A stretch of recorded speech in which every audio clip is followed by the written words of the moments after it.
Carbon Refresh is the outworkings of a carbon reduction plan that started some 15 years ago in Wallace, and that really led us to think more widely about our use of energy. Wallace had really spent its carbon footprint, so to replace a school like this, like for like, would probably have cost more than 100 million, and for a tenth of that we would be able to complete a very substantive and sector-leading retrofit. My role in the project was to demonstrate to the school that things could be done in a different way. The fabric of the building was in good shape. Then it gets down to, well, what are the cost benefits? The school's 50 plus years old. It was built in a very different time. Different parts of the building had different energy needs. We're on net zero journeys. We're on carbon reduction journeys. The young people obviously have invested interest because their future's there. We use the experience of the retrofit, and we actually use some of the live data now, and they can see the amount of solar gain that we have every day, how much that's producing in terms of electricity. At the end of each year we have what's referred to as our project-based learning fortnight, and young people can see around them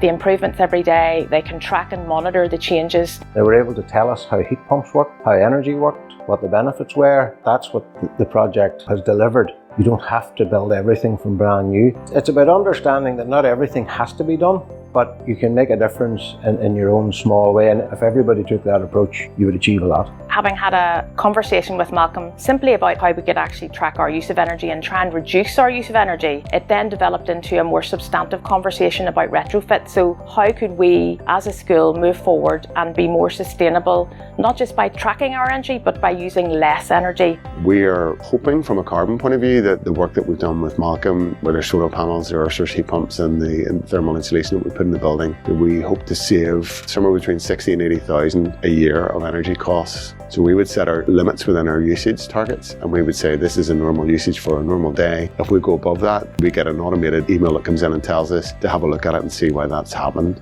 By allowing us to monitor our energy use, we were able to look at both cost and the amount of energy we were using. I've seen a real change in how students and staff talk about, discuss and reflect on sustainability. We thought that we had a good handle on how we could save money, reduce the use of our energy, and that was something that led us on this journey. I see Radius Energy's involvement in the public sector in relation to energy as being that advisor, because they can take a pragmatic, sensible view of it and make sure that everybody's actually working to the same goal. You know, we worked at it, we drove it on, and the benefits are now clear for all to see.